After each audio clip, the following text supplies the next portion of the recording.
Je suis arrivée chez Notin, moi, en 1972, donc ça fait quand même quelques années. Notin faisait moitié-moitié caravane et camping-car, jusqu'en 1980, où Notin a arrêté complètement la caravane pour se tourner, bien sûr, sur le camping-car, avec des véhicules complètement spéciaux, étudiés chaque fois à la demande du client. Et puis dans les années phares, on peut dire 1993, l'arrivée du premier intégral. Après, bien sûr, 1998, le premier intégral poids lourd, qui se nommait Ontario. Et puis on est arrivé en 2012 avec l'arrivée du liner. Donc ça a été une grande année.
Ça fait plusieurs années qu'on avait un problème de saturation de notre outil industriel et on a donc lancé nos recherches d'un terrain pour nous accueillir.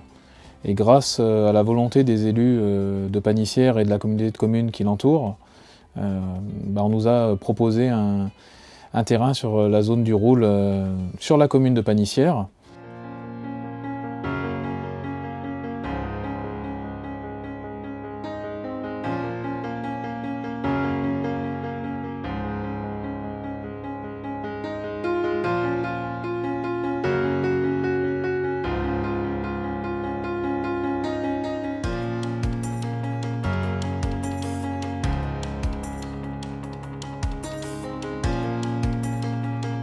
Pour la forme extérieure du bâtiment, il était hors de question de faire une boîte à bardage toute simple, mais il fallait que le bâtiment ait une signature Notin. Un camping-car Notin, ce n'est pas un camping-car comme les autres, donc mon bâtiment devait être un peu remarquable. On a réutilisé ce qui a fait l'histoire de Notin, à savoir la forme du lanterneau qui était fait dans les caravanes, qui permettait d'amener la lumière au milieu de la caravane. Dans un Notin, il faisait toujours beau, on avait toujours l'impression d'être avec du soleil à l'intérieur. C'est un clin d'œil à l'histoire de Notin, ce lanterneau. C'est pour ça que sur le bâtiment, vous voyez donc des grandes fentes lumineuses qui permettent d'amener la lumière et qui permettent aussi de placer, d'un point de vue technique, les ponts roulants pour que les ponts roulants ne gênent pas le volume d'usage du bâtiment. On va rentrer dans une usine industrielle à la pointe de la technologie, tout équipé de plein pied et sous la forme d'une ligne d'assemblage comme on peut voir dans certaines industries, camions, automobiles, pour pouvoir gagner en productivité et améliorer aussi notre qualité. Ce nouveau site va nous permettre d'accroître notre capacité de production à 400 véhicules par an, contre 150 aujourd'hui. Une autre grande particularité du site, c'est d'avoir maintenant une zone dédiée pour les gros véhicules de type liner. Ce sont des produits qui nécessitent un temps de cycle très important et une technicité très haute. Et donc là, on a une zone dédiée où on pourra fabriquer 3 à 4 liners en même temps.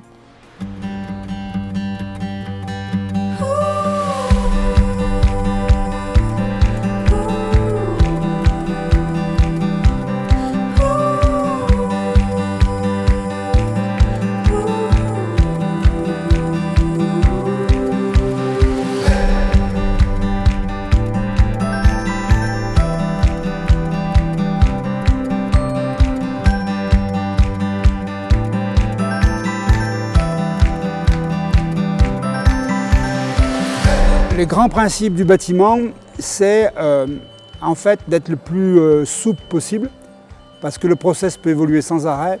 Et la preuve en est, c'est que le process, le temps qu'on construise le bâtiment a évolué et finalement on ne met pas les camping-cars tout à fait comme on l'avait prévu. Mais le but, c'est que le bâtiment puisse supporter l'évolution des process. On va construire une nouvelle menuiserie dotée de nouveaux matériels et qui permettra du coup de conserver l'esprit notain. Pouvoir rester dans le cru était à mes yeux important, puisqu'on a ici une main-d'œuvre de gens impliqués, qualifiés, qu'on n'était pas sûr de forcément retrouver partout. Bien sûr, on a aussi des sous-traitants dans la région avec qui on a travaillé de nombreuses années. Donc tout ça faisait que rester en place dans la Loire était important pour nous. Et la direction du groupe Trigano ayant comme moi une volonté de maintenir la tradition, c'était un objectif in fine de rester, et je suis très fier qu'on ait réussi à implanter cette usine à Panissière.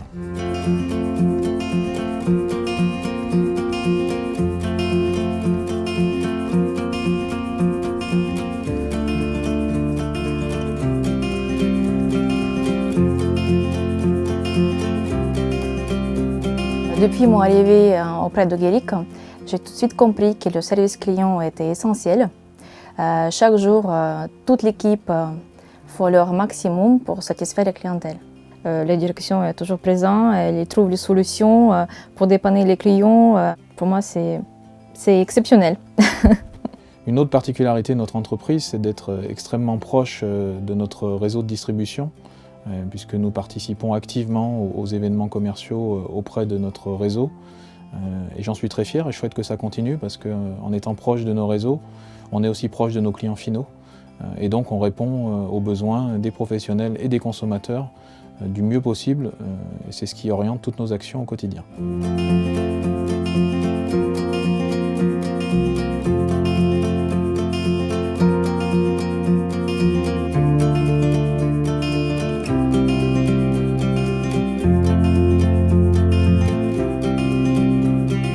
Il y a 30 ans que les parents de Guéric ont créé ce club Tivaou, ce club d'une vitalité exceptionnelle. Quand on a lancé ce club au Salon du Bourget 88, on avait tout de suite 100 membres inscrits à la fin du salon. Et puis ça n'a cessé d'augmenter, puisqu'aujourd'hui on a inscrit plus de 1200 membres. Le club nous représentait sur les différentes régions de France et de Navarre.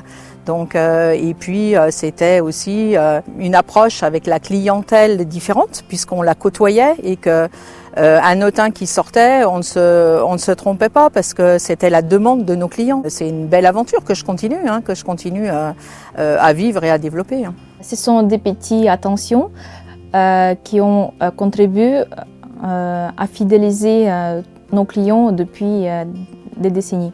Je crois que le parfait n'existe pas, mais en tout cas, on a toujours essayé de s'en rapprocher au maximum.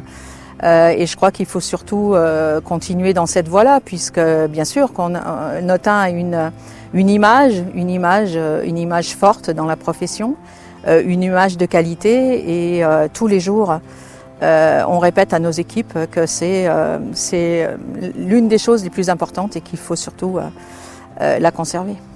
L'entreprise Notin, c'est avant tout des hommes qui œuvrent au quotidien pour la satisfaction des clients finaux. Je suis très heureux d'avoir cette équipe à mes côtés qui aujourd'hui grossit. Depuis quelques années, on intègre de nouveaux arrivants chaque année. Et c'est vrai que c'est une grande aventure humaine, l'entreprise Notin, qui depuis 1921 perdure et va perdurer encore, je l'espère, de longues décennies.